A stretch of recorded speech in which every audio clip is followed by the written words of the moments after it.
इसकी माँ की, मैं देखता हूँ ये कैसे काम करती है। बात माँ की गाली की ना होती तो शायद उस दिन भी मैं उन जुमलों को नजरअंदाज करते हुए स्टूडियो में चली जाती और प्रोग्राम रिकॉर्ड करवाती।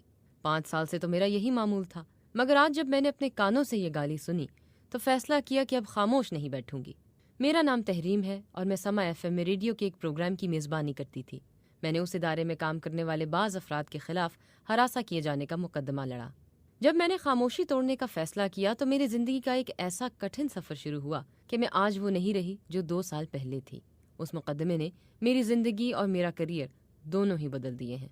मैं सबसे पहले आपको 5 अगस्त 2016 का वाकया बताती हूँ, जो मेरे साबिक कोलीग और मेरे मुकदमे के गवाह दानिश ने अदालत में रिकॉर्ड करवाया। मैं टेरेस पर खड़ी चाय पी रही थी। मेरे दफ्तर में ही एक कोलीग अदील ने यह वाकया कुछ इस तरह दानिश के सामने बयान किया। भाई कल बारिश हुई थी, तहरीम टाइट्स पहनकर आई हुई थी, यहाँ टेरेस पर खड़े होकर चाय पी रही थी। मैं भी यहीं खड़ा था। बिलाल मुझे ढूंढता हुआ आया, वो आवाज़ लगाने लगा। मैंने इसे इशारा किया, चुप कर, इधर आ। वो खामोश हो गया, मेरे पास आया। फिर हम दोनों ने मिलकर चाय के साथ जो मज़े लिए। भाई वाइट कलर की टाइट्स और यहाँ बालकोनी में तेज़ हवा चल रही थी। अब तू खुद सोच ले, शर्ट उड़ रही होगी तो क्या क्या नज़र आ रहा होगा। एक दिन जब मैं स्टूडियो जा रही थी तो एक कोलीग मेरे पीछे चल रहे थे। मेरे सुपरवाइजर अयाज अब्रो ने बुलंद आवाज में कहा, ओ भाई तू इधर आ जा, ये तुझे चूस लेगी। मैंने मुड़कर देखा, सर झुकाया और अपने काम में मगन हो गई। एक दिन मैं दफ्तर के एक कॉरिडोर से गुजर रही थी। मुलजिमान में से एक जुनैर शाह ने मुझे देखा और कहा, तरबूज का मौसम तो नहीं आया अभी, लेकिन ऑफिस में क्यों नजर आ रहे हैं। मैं खामोशी से गुजर गई कि उन्हें क्या जवाब देती, मगर यह सिलसिला रुकना था, ना ही रुका। महीने सालों में बदले और तकरीबन रोज ही कोई नई बेहुदा बात कानों में पड़ती। मुझे वो दिन याद है जब मेरे 2 कोलीग अदील और नौमान भट्ट कॉरिडोर में खड़े थे। नौमान भट्ट ने कहा, जन्नत तो औरत के कदमों के नीचे नहीं बल्कि बीच में होती है। जब नौमान भट्ट ये जुमला कह रहे थे तो उनके साथ खड़े साथी ने उसे मुकम्मल करने में मदद दी। मेरा सर शर्म से झुक गया। मैं बिना कुछ कहे वहां से चली गई, मगर उन दोनों का बुलंद कहकहा देर तक सुनाई देता रहा। इसी तरह एक रोज जब मैं एक टीवी इंटरव्यू के बाद दफ्तर पहुंची तो मुलजिम जुनैर शाह ने जुमानी अंदाज में कहा, आप क्या चाहती हैं, हम आज घर ना जाएं? गुज़िश्ता 5 सालों के दौरान मेरे साथ पेश आने वाले ये दर्जनों वाकयात में से चंद एक हैं। जो वाकया ये मुकदमा लड़ने की वजह बना वो अगस्त 2018 का है, जब स्टूडियो में उस वक्त बदबूदार जूते रखे गए जब मैंने रेडियो प्रोग्राम रिकॉर्ड करना था। मैंने इस बारे में अमले से सवाल पूछे तो किसी ने जवाब न दिया, लेकिन मैंने उस वक्त उनकी बात सुन ली जब मैं स्टूडियो के दरवाजे के करीब थी। उनमें से एक कह रहा था, इसकी माँ की, तू देख मैं करता क्या हूँ इसके साथ। ये है क्या, अभी ईमेल करता हूँ, शो करती है ना ये, इसकी औकात क्या है। इसकी माँ की, 3 घंटे का शो है ना। मैंने इस वाकये के बाद दफ्तर में ही शिकायत दर्ज कराई, मगर तमाम अफराद को क्लियर कर दिया गया। सबूत मिटाने के लिए उस दिन की स्टूडियो की सीसीटीवी फुटेज भी डिलीट कर दी गई थी।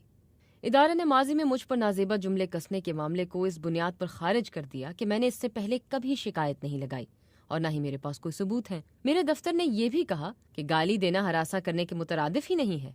इस वाक़े के बाद मुझे एहसास हुआ कि मैं अब इस माहौल में मजीद काम नहीं कर सकती, लिहाजा मैंने इस्तीफा दे दिया। जब मैंने यही बात सोशल मीडिया पर अपने ट्वीट में कही तो अगले ही दिन इदारे ने सिंध हाई कोर्ट में मेरे खिलाफ हत्या इज्जत का मुकदमा दायर किया। मुझे 50 करोड़ रुपए का हर्जाने का नोटिस भेजा गया। ये मुकदमा अब भी सिंध हाई कोर्ट में जेर समात है। ये बहुत बड़ा इम्तिहान था। मैं 1 महीना अपने कमरे से बाहर नहीं निकली। मैं नफ्सियाती मरीज बन गई थी। मुझे समझ नहीं आती थी कि आखिर मैंने किया क्या है। मैं सोचती थी कि मैं इतनी बड़ी रकम कैसे दूंगी और ये कि मैं इस कदर मजबूत ग्रुप का मुकाबला कैसे करूंगी।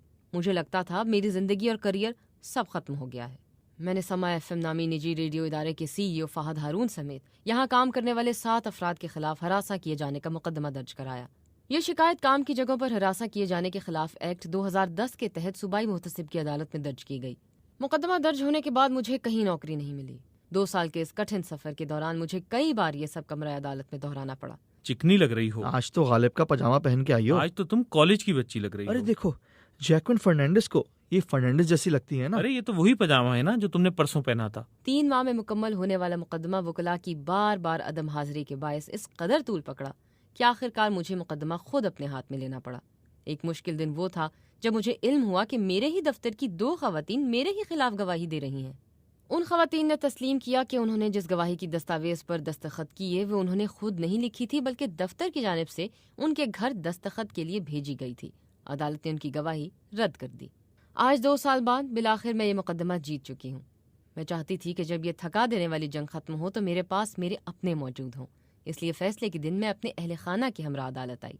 फैसला सुनते वक्त मेरी आंखों में आंसू थे। अदालत ने तमाम मुल्जिमान को 1-1 लाख रुपए का जुर्माना आयद किया है। अदालत ने फैसले में कहा कि मजलूम की खामोशी उसे उसके हक से दस्तबरदार करती है, ना ही मुजरिम को उसके जुर्म से आज़ाद कर सकती है। मैं ये मुकदमा तो जीत गई हूँ, लेकिन फिलहाल मेरी जिंदगी में अदालत के चक्कर खत्म नहीं हुए। आज मैं सिंध हाई कोर्ट में हतक इज्जत के उस मुकदमे की समाअत में दलाइल की तैयारी कर रही हूँ जो समा FM ने मेरे खिलाफ दायर कर रखा है।